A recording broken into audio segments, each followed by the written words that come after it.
Bonsoir. Parashat Ekev, parashat qui est souvent lu presque tout le temps pendant les vacances. Et malheureusement, on passe à travers des trésors comme chaque lettre de la Torah. Mais ici, il y a un fondamental. C'est le suivant. C'est marqué Ve'ata Israël. Et toi maintenant, Israël, peuple juif. Ma Hashem Elokecha shoel mi'imach. Qu'est-ce que Hashem demande de toi? Qu'est-ce qu'il te demande, Hashem? Alors c'est exceptionnel. Pourquoi? Parce qu'on a déjà vu que le but de la vie, comment bien se comporter, c'est savoir à tout moment ce qu'Hachem veut de nous. Et donc, avant d'agir, je veux savoir ce qu'Hachem veut de moi. Et il en te dit, voilà, juste sache que voilà ce qu'il veut. Et il va nous donner la suite du passouk. Kim leira, craindre Hachem, ton Dieu. La lechet bechol derachaf, aller dans tous ses chemins. Donc leira, le craindre, la lechet, aller dans ses chemins. Ou l'ava, l'aimer. Ok. Donc le craindre, aller dans ses chemins, l'aimer. Velavod et le servir. Ok. L'ishmor et de garder. 5 points. Ce pasouk est un pasouk d'introduction à un sefer exceptionnel qui s'appelle le Messilat Yesharim, le sentier des droits, des chemins droits, des justes, il y a beaucoup d'explicatifs, de traductions possibles. Mais si là, c'est un sentier, Yesharim, c'est droit, Yachar. Et il y a donc tout dans ce pasouk qui paraît pourtant simple, le craindre, aller dans ses chemins, l'aimer, le servir et garder ses mitzvot. Très bien. Donc comment on va essayer de voir rapidement, parce que on peut rester des heures et des heures et des heures, des semaines et des mois sur ce passouk pour bien comprendre, mais on va essayer de voir effleurer pourquoi tout est compris dans ce passouk, tout est compris dans ce verset. Nous prenons chacun des points. La deuxième question, qui apparemment n'a rien à voir, elle est au sujet d'un passouk qui est aussi dans la paracha de cette semaine, qui est le passouk sur lequel on s'appuie pour dire les, les, pour dire qu'il faut faire la mitzvah de faire le birkat Hamazon une fois qu'on est rassasié. Et le passouk, c'est le suivant, on le connaît bien, Ve'achalta ve'savata, tu mangeras, ve'savata, tu seras rassasié, ou ve'rachta, et tu béniras, Hachem Elokecha, l'Éternel ton Dieu, donc tu feras le birkat Hamazon une fois que tu auras mangé et que tu seras rassasié. Très bien. Ce passouk-là, il est simple, mais en même temps, il appelle une question qui est la suivante. Il est marqué qu'Akadosh Baruch Hu, il ne fait pas de favoritisme. Il ne fait pas de favoritisme. Quand, ni pour un peuple, ni pour un homme, ni pour une famille, il ne fait pas de favoritisme. C'est marqué. Hachem, il ne prend pas de shochrad, il ne prend pas de pot de vin. Et d'un autre côté, dans la bracha des Kohanim, on dit Yissa Hachem panavelecha. Hachem Yissa, il va se tourner sa face, donc c'est-à-dire qu'il va vers toi, c'est-à-dire qu'il va te favoriser. Donc d'un côté, on dit il est incorruptible, de l'autre côté, il dit il va te favoriser. Donc ça ne marche pas ensemble. Donc comment ça se fait? Comment ça peut être expliqué? Donc on a juste 2 questions ce soir. C'est comment dans un pasouk, et je le redis, Ve'ata Israël est maintenant peuple juif, Ma Hashem Elokecha Shoel Meimar. Qu'est-ce qu'Hachem il te demande?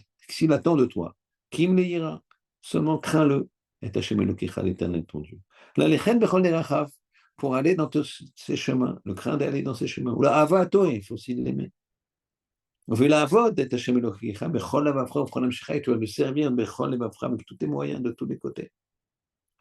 ולשמור, et de garder את מצוותיו, ses mitzvot et ses lois, dites irrationnelles. Alors on va essayer d'expliquer comment ça se fait que tout est compris dans ces 5 points. C'est quoi la hiera? Comment Hachem il ne demande que ça? Mais à quoi ça veut nous amener? Quel est le process? Et si on voit bien qu'il y a un process, le craindre, aller dans ses chemins, l'aimer, le servir, garder. Alors, on va d'abord expliquer ce que c'est le craindre. C'est pas le crainte, il y a plusieurs craintes. C'est pas la crainte d'une punition. Souvent, les gens disent, voilà, je peux faire ça parce que Raïf Karet, Raïf Malkout, Raïf Mita, c'est dans, ouh là là, j'ai peur. Peur, je ne ferai pas. D'accord? C'est pas ça. C'est pas si mal, mais c'est pas la bonne crainte. La vraie crainte, c'est la crainte de sa grandeur, pas de sa punition, la grandeur. Comme quelqu'un qui va dans un... Imaginez, il y a deux types de craintes. Quelqu'un, il va dans un pays, et là, imaginez, c'est un Français, on va dire, c'est comme ça, et il va en Russie, il va visiter Moscou.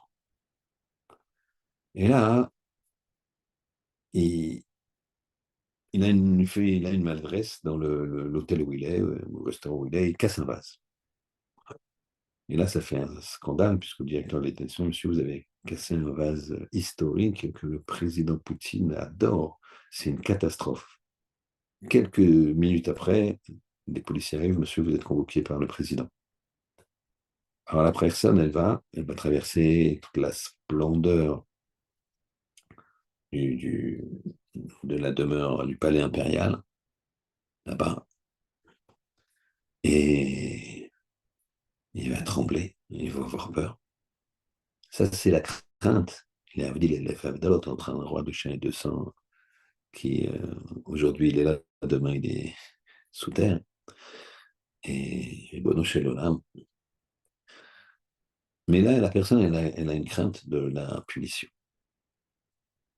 C'est pas la même chose que s'il est en train de dîner dans un restaurant, là-bas à Moscou, et on lui dit, monsieur, vous êtes français? Oui. Et écoutez, voilà, on a reçu un coup de téléphone de la présidence qui est, monsieur le président Poutine aimerait rencontrer les Français le plus rapidement possible pour savoir les us et coutumes de certaines choses. Et voilà, donc je, on vous demande de vous présenter là-bas. Il a la convocation, mais une convocation amicale. Et donc là, quand il rentre dans le palais, c'est pas la crainte. Il n'a pas la crainte de recevoir un coup. Au contraire, il vient, il va expliquer la France, les us et coutumes. Il a la crainte, voilà, la splendeur, les ornements en or, les militaires qui sont là, en garde à vous, etc. Des dizaines, etc. Ça, c'est donc deux sortes de craintes. Ce qu'il nous demande à Kadosh Baruch Hu, c'est la crainte de sa grandeur, de comprendre la grandeur d'Hachem, qu'on ait envie de le servir. Et à ce moment-là, la lechet, on va aller dans ces chemins. Donc c'est une étape. La première chose, c'est de pas de craindre Hachem par la peur, de craindre Hachem par la grandeur, comprendre la grandeur d'Hachem. Comment en étudiant la Torah? Quand tu étudies la Torah, ça te connecte avec le Ribono Shel Olam. Et à ce moment, tu as envie, la lechet, d'aller dans ces chemins. C'est quoi ces chemins? C'est un principe qui s'appelle Mida Keneged Mida. C'est-à-dire, comment je fais d'aller dans ces chemins, quoi? Je vais créer le monde? Ouais, tu peux créer le monde. À ton niveau. Comment ça? Ben, regarde. Le voisin, là, il est malheureux. Ça crie de tous les côtés. Avec sa femme, ça va pas du tout. Les enfants, tu les entends pleurer parce que les parents ils se disputent. Ils sont petits, t'imagines. Alors, tu peux construire. Tu vas voir le père, le mari. Tu lui dis, tu sais, c'est pas que je me veux mêler de ce qui me regarde pas, mais je vois qu'avec ton épouse, il y a des cris, on l'entend de chez nous. Tu sais, c'est une femme extraordinaire. Et tu es quelqu'un d'extraordinaire. Alors, c'est une question de communication. Et c'est vrai, c'est 99,99 un problème de communication. Alors voilà, je connais un Rav. Ou si tu veux, moi, je peux parler, je peux te parler. Ma femme peut parler à un. Tu t'investis. De la même façon qu'il est Rachum, Hachem, toi, tu es Rachum. Hachem, il est Rachum, il a pitié de nous, il a pitié du monde. Alors toi, j'ai une pitié du monde, qu'est-ce que je vais agir? Oui, oui, tu agis sur ton voisin, tu agis sur ton ami, tu agis sur tes propres enfants, C'est pas les exigences comme ça, doucement. Il n'a pas bien travaillé, il n'a pas une bonne note, il le voit lui-même. Il n'est pas content, il n'aura pas sa récompense. Donc, de la même façon qu'Hachem, il est Rachoum, toi, tu es Rachoum. Donc, ça, c'est le grand principe. Fort de ce principe, on va répondre à la deuxième question, puisqu'en fait, on est exactement à ce niveau-là. On avait posé en deuxième question, Vachalta vesavata, tu mangeras et tu seras rassasié. On avait vu que sur ce passouk, pour l'instant, on n'a pas fait le lien, il y a marqué que Hachem, il ne fait pas de favoritisme. Et d'un autre côté, il y a marqué Issa, Hachem panav elecha. Hachem, il tourne les yeux, sa face plutôt même, panav elecha vers toi. C'est-à-dire de dire, il te favorise, pardon. Alors là, on va reprendre le passouk. Vechalta vesavata. Et tu mangeras, tu seras rassasié, et tu feras la bracha, tu feras le birkat Amazon. Normalement, tu fais le birkat Amazon quand tu es rassasié. Et les Béné Israël, ils ont pris sur eux de faire le Birkat Amazon quand ils prennent, c'est une marloquette, kazaït ou kabetza, 30 grammes ou allez, 50 grammes. 50 grammes, c'est pas énorme, 50 grammes de pain. C'est pas beaucoup du tout. Même dans les régimes, comme ça, ils te disent, prends 100, 120, tu peux te permettre. Donc 50 grammes, c'est pas beaucoup. Mais quel rapport? Mais quel rapport le fait que les Béné Israël, ils ont pris sur eux de faire le Birkat Amazon juste en prenant 30 ou 50 grammes, qu'ils méritent que Hachem, il les favorise. Et il tourne son visage vers eux. Quel rapport? Pour ça, on va expliquer, parler de quelque chose qui concerne Shimon Hatzadik. Shimon Hatzadik, le Kohen Gadol, il a régné, c'est le terme, il a œuvré, il a servi en tant que Kohen Gadol 40 ans. Pendant ces 40 ans, c'était une abondance extraordinaire. Et les gens, particulièrement les Kohanim, ils étaient rassasiés avec 30 grammes. On leur donnait 30 grammes de pain. Ils mangeaient, ils étaient rassasiés. Parfois, ils en laissaient. Parfois, ils en laissaient. C'était largement suffisant pour qu'ils se nourrissent, qu'ils en profitent et qu'ils soient rassasiés. Mais après sa mort, c'était terminé. Alors, on s'est dit, c'est un miracle. C'est un miracle. Miracle qui a lieu pendant sa mort, pendant sa vie.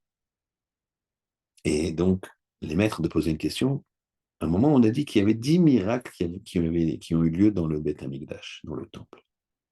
Il n'est pas mentionné ce miracle-là. C'est même marqué qu'avec 30 grammes, ils étaient rassasiés. Rassasiés, rassasiés. Pourquoi il n'est pas mentionné? Alors écoutez bien, c'est fondamental. Parce que ce n'était pas un miracle. C'était une proximité avec Hachem. De la même façon que je me rapproche d'Hachem, à ce moment-là, j'ai une proximité avec lui. Alors, la bracha, elle est plus importante. Imaginez le soleil, les avdin. Plus tu te rapproches, plus ça, tu vois, il y a sa puissance. Plus tu te rapproches, plus tu vas au-delà de certains filtres. La puissance d'Hachem, c'est une puissance qu'on ne peut pas définir. Imaginez, énorme, énorme, énorme, énorme. Infini, même de dire infini, c'est déjà le définir. Mais sur lequel il y a des filtres, plein de filtres. Mais le tzaddik, il enlève un filtre, plus le deuxième, plus le troisième, ensuite le quatrième, le cinquième. Et il y en a des milliers comme ça. Moshe Rabbeinu, il a enlevé tous les filtres qu'un homme peut enlever. Bien sûr, il en restait beaucoup. On ne peut pas voir Hachem et vivre. Hachem s'est adressé ainsi à Moshe. Mais il a enlevé tous les filtres. Et donc, il y a une proximité avec Hachem qui est possible pour chaque homme. Chacun a son propre maximum. Shimon HaTzadik était très proche d'Hachem. Alors, il y avait un miracle. Les gens, ils étaient rassasiés, il y avait une bonne bracha, très grande bracha. Et pourquoi c'est pas un miracle, réellement? On croyait que c'était un miracle, mais c'est pas un miracle. C'est parce que lui, il était juste proche d'Hachem. Et comme le Kohen Gadol, c'est lui qui amène la bracha pour le peuple d'Israël et dans le monde, alors, eh bien, il faisait descendre cette bracha qui fait que les gens étaient rassasiés avec 30 grammes. Ils étaient nourris avec 30 grammes, ils avaient suffisamment de vitamines, protéines, tout ce que vous voulez, bien que c'est que du pain. Ils avaient tout ce que le corps d'une personne a besoin pour avoir des forces et servir Hachem. Mida keneged mida, puisque tu te rapproches de moi absolument. À ce moment-là, moi, je me rapproche aussi de toi. Enfin, de la même façon que tu es Rachom, Hachem, moi, je suis Rachom. De la même façon que je dois avoir de la bonté, je dois avoir un regard vers l'autre qui est extrêmement indulgent, parce que toi, Hachem, tu as un regard extrêmement indulgent sur, sur ta création. Et donc, puisque je me rapproche d'Hachem, alors les filtres, il y en a moins. Et donc, je suis plus proche d'Hachem. Et donc, c'est pour ça qu'Hachem il tourne sa face vers moi. C'est parce que je me rapproche de lui.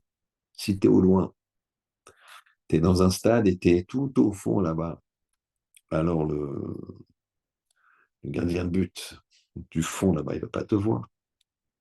Si tu te rapproches, plus tu te rapproches, plus il te verra. Ben, le monde, c'est comme un grand stade. Tu as un gardien du monde. Il y a deux gardiens dans un foot, dans football, mais imaginez qu'il y en ait qu'un. Un gardien du monde, celui qui garde le monde, celui qui fait vivre le monde, celui qui a créé le monde. Et plus tu te rapproches, plus il tourne ça visage vers toi. Et donc, c'est pas une protection, c'est pas un favoritisme. C'est comme la Shimon HaTzadik, et comme on va faire une avoda pour se rapprocher d'Hachem, alors Mida Keneged Mida, mesure pour mesure, ben, il se rapproche de nous. C'est logique. Donc, on a répondu à la question. Bien qu'il y ait marqué qu'Hachem, il ne fait pas de favoritisme, eh bien, il en fait pour ceux qui se rapprochent de lui. Et dans son entité, le clan d'Israël, puisque il y a de grands maîtres, de grands sadikim, des personnes connues, d'autres non connues, des personnes simples, qui sont exceptionnelles. Tout ça fait que le clan d'Israël, dans son ensemble, se rapproche d'Hachem. Même s'il y a des événements qui font que certains s'éloignent. Mais souvent, c'est par faiblesse. Souvent, c'est par méconnaissance. Et donc, puisqu'on se rapproche de lui, Hachem nous regarde plus facilement. Et donc, on essaie une espèce de favoritisme. Eh bien, c'est ça le deuxième point que nous signale le Passouk. La lechet bechol derachav, mida keneged mida, faire comme il fait lui. Quand il parle Hachem, il crée, sache que quand tu parles, tu crées. Le troisième, c'est l'Ehava, l'aimer. Aimer Hachem. C'est quoi aimer Hachem? Alors, il faut imaginer pour ça. Comment tu aimes tes parents? Comment tu aimes tes parents? Le Raphaël de Vologine, il nous dit que le Gehinam, c'est quoi? Que l'enfer, c'est quoi? Il dit, c'est pas cette sensation qu'on va nous brûler le bout des pieds ou je sais pas quoi. Il dit, ça, c'est une image. Il dit, il y a pire que ça, puisque c'est pas physique. C'est le regret, la façon de voir la peine qu'on a fait au Créateur. Et pour ça, il donne un machal, il donne une parabole. Un jour, un homme qui a travaillé toute sa vie, pas jeune, il s'endort à son bureau. Il a un bureau de je ne sais quoi, peu importe, un immeuble, et lui c'est le patron, il s'endort. Il se réveille, il est 2 heures du matin, et qu'est-ce qui fait qu'il se réveille? C'est qu'il entend des bruits de pas. mais pas des bruits comme un voleur, des bruits de pas assurés.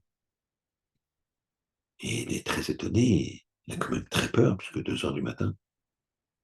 Et la personne en question n'allume pas les lumières. Donc elle n'est pas bien intentionnée. Alors il a une raquette de tennis, admettons, dans la main, enfin à portée de main, et il la prend pour se défendre, pour assommer Et puis il s'aperçoit que la personne en question, elle se dirige dans un certain bureau, directement. Elle ouvre la porte, c'est le bureau et il y a le coffre-fort, derrière un tableau. Et la personne, il le voit au loin, elle enlève le tableau. Et elle commence à triturer les boutons. Et elle a l'air de connaître le code. Je ne sais pas comment ça se fait qu'il connaît le code. Il dit, je ne peux pas me laisser ruiner comme ça. Donc il s'approche doucement avec sa raquette de tennis pour l'assommer. Et tout d'un coup, il voit, c'est son fils. Son fils. Il recule. Il ne veut pas se faire voir. Il recule. Il fait attention de ne pas faire de bruit. Et son fils, il a un sac, il prend tout, l'argent, l'or, tout ce qu'il y a. Et le père, il se met hors de vision du fils. Et il commence à pleurer. Lui qui a pris son fils dans ses affaires, qui a éduqué son fils avec amour, avec tendresse, tout. Et voilà que il est en train de le voler. Toute sa vie est là. C'est une catastrophe. Eh bien, imaginez ce fils maintenant, quand il va savoir quelle peine il a fait à son père. Il a eu une faiblesse, il a eu, je ne sais pas quoi, peu importe. Il a fait une peine tellement grande à son père, que quand il va le savoir, il va dire, oh non, oh papa, tu m'avais vu, non. Moi, je voulais le faire que voilà, que personne ne voit, que tu ne saches pas que c'est moi. Je ne vais pas te faire cette peine, voler peut-être, mais cette peine. Après, une de nous dit, c'est ça qu'on va avoir. On va montrer à la personne la peine qu'il a fait, entre guillemets, au Créateur. Voilà ce que tu as fait à Hachem. Voilà ce jour-là où tu as décidé d'aller dans tel endroit. Ce jour-là où tu as décidé de manger telle chose. Ce jour-là où tu as mal parlé. Ce jour-là où tu as signé des choses qui n'étaient pas correctes. Ce jour-là où tu as mal, tu n'as pas aidé une personne qu'il fallait aider. Où tu as fait de la peine. Ces jours-là, tu vois, regarde la peine que tu as fait à ton Créateur. C'est ça le gain. C'est ça l'enfer. Eh bien, on comprend maintenant que l'amour qu'on donne, l'amour qu'on a pour Hachem, eh bien, c'est un amour qui doit faire que on ne veut pas lui faire de peine. On veut lui faire que plaisir. Comme les parents. Les parents, tu aimes leur faire plaisir. Un enfant, vous savez, il faut qu'il rentre à la maison avec des bonnes notes, mais qu'il soit motivé pas seulement pour avoir des bonnes notes et travailler, pour faire plaisir à ses parents. Pas, je t'ai fait plaisir, j'ai travaillé. Ça me saoule un peu, ces maths. J'ai fait un effort. J'ai bossé à fond parce que je sais que ça te fait plaisir. Maintenant, je comprends que c'est bien pour mon avenir, mais bon, à 12 ans, bon, j'ai envie de faire autre chose, quoi. Et bien, l'enfant, même s'il ne l'exprime pas, il faut faire en sorte que l'enfant fasse une relation qui fasse que l'enfant, il aime son père au point de lui faire plaisir. Et c'est quasiment automatique.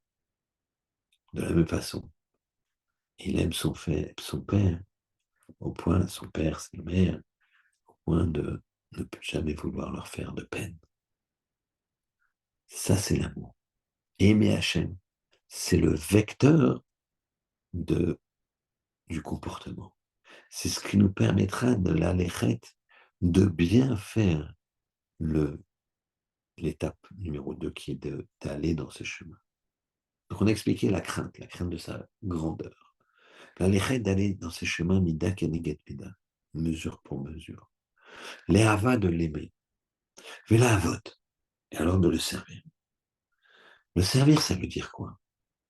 Les personnes vont dire, mais je le sers, moi je fais 3 tefilot par jour, mais mignonne, avec Kaddish, avec tout. Je suis même, des fois, c'est moi qui fais la prière. Et là, on va me dire, mais tu sais, je t'ai vu faire la prière et il y avait quand même un petit souci, il me semble, parce qu'on est entre quatre yeux et c'est que quand tu faisais ta prière, tu regardais ta montre. Skadal, Skadal, Shemelavara, Be'alma, Deira, Kirote, Vamech, Malchote, Vatzma, Pokane, Vekarev, Mesheche, Bechayechon, Vio, Mechon, Bechayechon, d'Israël, etc. Je caricature, bien sûr, mais les gens ils sont comme ça, malheureusement. Même dans le Kaddish.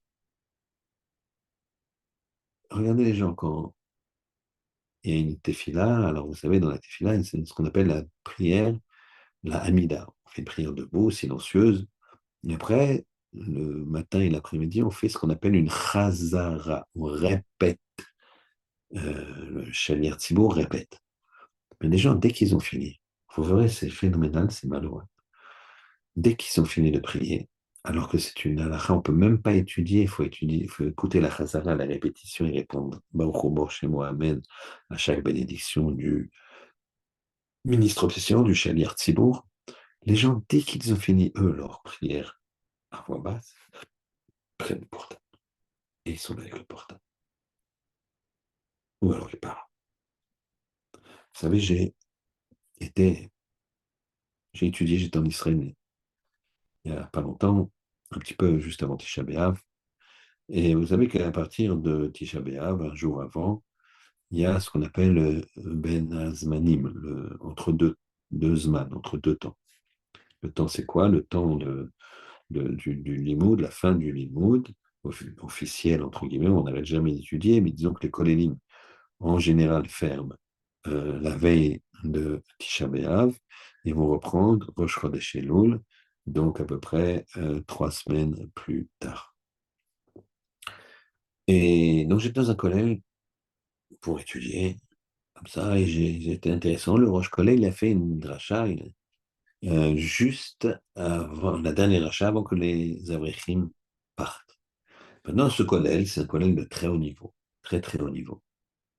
Et je me suis dit, je vais écouter ce qu'il va leur dire, puisqu'il va aller leur dire la dernière dracha pour les laisser ensuite, pendant 3 semaines, s'occuper de leur famille, se reposer, et étudier, bien sûr, mais à leur rythme. Eh bien, il leur a dit la chose suivante. Vous allez partir en vacances, vous allez, entre guillemets, décompresser. Faites très attention. Faites très attention. Et là, j'ai ouvert grand les yeux, les oreilles, tout, j'étais concentré. Et il a dit, ne parlez pas pendant la tefila. Ne parlez pas à la chou. Je me dis, quoi, il leur dit ça? Et surtout que j'avais fait un mitra quelques jours avant avec eux. Et il n'y a pas un bruit. C'est exceptionnel. Rien. Tout le monde est concentré. Répétition du ministre officiel, concentré. Ne parlez pas à la chou. Exceptionnel. Ça ici, c'est la vote. Servir Hachem. Tu peux être un très grand Talmid Chacham mais parler pendant le Kaddish, parler pendant la Chazala, la répétition. Tu peux être un très grand Talmid Chacham et ne pas être suffisamment concentré. Je m'étais et je pense à mon. Je suis déjà parti. Ça, c'est pas la vote. Ça, c'est pas servir. Ça, c'est quoi? C'est faire les mitzvot de façon automatique. Et ça, c'est problématique. Le dernier, l'ishmor, garder. Ça veut dire quoi, garder les mitzvot? Bien sûr, je vais garder les mitzvot. En général, l'ishmor, c'est pour les mitzvot négatives. Vous savez, pour le Shabbat, Bezrat Hashem, demain, bon Shabbat, il y a marqué Zachor Veshamor. Zachor Veshamor, Bedibur Echad. Zachor Veshamor. Se souvenir et garder le Shabbat. Se souvenir, Zachor, c'est faire les mitzvot positives. Faire le kiddush, faire les tfilot, Et Shamor, c'est faire des mitzvot négatives, se préserver des mitzvot négatives, ne pas allumer la lumière, ne pas travailler, ne pas faire tout ce qui est interdit de faire le Shabbat. Donc, Zachor, c'est positif, et Shamor, c'est les mitzvot négatives qu'il ne faut pas enfreindre. Ça, c'est la Shmira. Mais ici, alors, c'est quoi la Shmira? Garder les Shmor et mitzvot, et Chukotav, garder les mitzvot et les Chukotav. C'est quoi? Eh bien, ça veut dire ne pas sélectionner. C'est-à-dire que tu peux ne pas être au niveau. Tu peux ne pas être au niveau. Je pense que personne n'est au niveau de Raphaël Kanievski, Zecher Tzadik Livracha, de ne pas dormir comme il le faisait. Il y a un Rav qui s'appelle Rav Baruch Mordechai Ezrahi, qui est niftar il y a quelques mois. Et son petit-fils, il a fait le hesped, l'oraison funèbre, comme on dit, de son grand-père, puisqu'il était avec lui, il l'aidait. Rav Ezrahi était très âgé. Et il a dit, je vais juste vous dire son emploi du temps.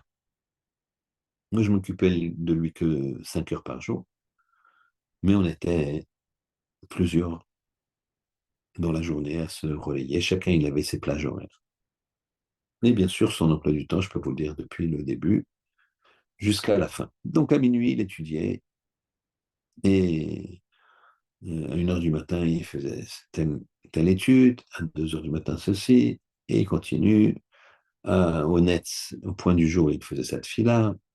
Ensuite, il a donné son chiot. Ensuite, il revenait, euh, etc. Il raconte toute sa journée sans parler ni de manger, ni de dormir. Et il revient comme ça de minuit jusqu'à hop, à minuit. Il a un chiot, il a une conférence, il a des conseils aux gens, il a euh, une chevruta, une étude en binôme, il a dans une autre yeshiva. Alors les gens lui ont demandé, mais il dort quand et il mange quand? Il dit, c'est ça le SPN, c'est ça les raisons funèbres que je veux faire. Je n'ai pas le niveau de dire il était intelligent, il était ceci, il était cela. Par contre, j'ai le niveau de vous dire juste son emploi du temps. Alors quand vous me demandez quand est-ce qu'il mange, quand est-ce qu'il dort, eh ben, c'est quand il ne tenait plus. Parfois, il était effectivement en train d'étudier et tout d'un coup, pendant 5 minutes, 10 minutes, un quart d'heure. Parfois, il nous faisait signe de lui amener quelque chose à manger et tout en étudiant, il mangeait. Alors, on n'a pas ce niveau-là. C'est pas possible. Mais il faut progresser. Mais il faut se dire, bon, j'ai pas ce niveau-là, je progresse doucement. J'étudiais pas, j'étudie 1 heure par semaine. Je, je, je vais mettre la barre un peu plus haut. Et pas se dire, bon, c'est pas pour moi je ne pourrais jamais arriver à ça. Oui, effectivement. En tout cas, moi, je ne pourrais jamais arriver à ça. Mais je ne dis pas, c'est pas pour moi, c'est rien, ça n'existe pas. Non, je ne dois pas sélectionner les mitzvot. Les gens, souvent, ils sélectionnent. Ah, ça y est, je fais ma tefila. Ah, ouais, je fais déjà ça, je fais déjà ça. Non. On doit progresser en permanence. Bien sûr, des fois, quand on progresse, il faut consolider et aller doucement, pas trop rapide. Pour ça, il faut avoir un raf qui vous conseille bien. Mais les shmor, ça veut dire de garder toutes les mitzvot, de les considérer, toutes ces mitzvot, comme importantes, même si ce n'est pas mon niveau, j'y arrive pas. Mais de ne pas sélectionner, de ne pas dire ça je fais, ça je fais pas, ça je fais. Pour l'instant, ça je ne fais pas. Pour l'instant, je ne suis pas au niveau 2. Mais j'avoue que c'est bien de le faire. Mais je ne peux pas y arriver. Rare, je le fais ou je ne le fais pas. Non, non, doucement, doucement. Commence par faire ça, ça, ça. On en reparle dans quelques mois. On verra après. Voilà. Voilà la liste des choses qu'il faut faire. Les listes des choses que nous demande Hachem. Fais à Israël, toi, peuple juif, qu'est-ce qui te demande Hachem? De le craindre, on a vu, craindre sa grandeur. La lechet, d'aller dans ces chemins, de considérer que de la même façon que lui il crée avec la bouche, tu crées avec la bouche, que lui il est miséricordieux, tu es miséricordieux. L'ahava, l'aimer. L'aimer comme on aime son père, c'est-à-dire l'aimer au point de d'avoir de la peine quand on ne le sert pas bien et d'être heureux quand on sent qu'on a fait quelque chose de bien. L'avod, de le servir, pas machinalement. Tous les Shabbats, le Kiddush, tous les Shabbats. Non, il faut comprendre un peu plus, un peu mieux. Pas faire les mitzvot comme les gens qui le font par cœur, comme ça, sans réfléchir, sans se concentrer sur le rapprochement qu'on doit avoir vis-à-vis d'Hachem. Et enfin, l'ishma, garder, c'est-à-dire pas sélectionner. La Torah, elle est entière, elle est complète. Pas je fais pas ça, je fais pas ça, je fais pas ça. Parce que c'est pas. Non, t'as pas encore le livre. Peut-être tu n'y arriveras jamais, peut-être tu ne pourras pas. Et c'est pas grave. Mais va au maximum de tes possibilités. Fais pas ta sélection. Essaye de faire. T'arrives pas, t'arrives pas. Donc c'est une entité complète. Et à ce moment-là, Mida Keneged Mida, comme on a vu, quand on va dans ces chemins, quand on fait tout ça, on aura, de la même façon qu'on se rapproche d'Hachem, eh bien, il nous regarde. On se rapproche d'Hachem, donc on est plus proche de lui, bah, il nous regarde. Il est plus proche de toi.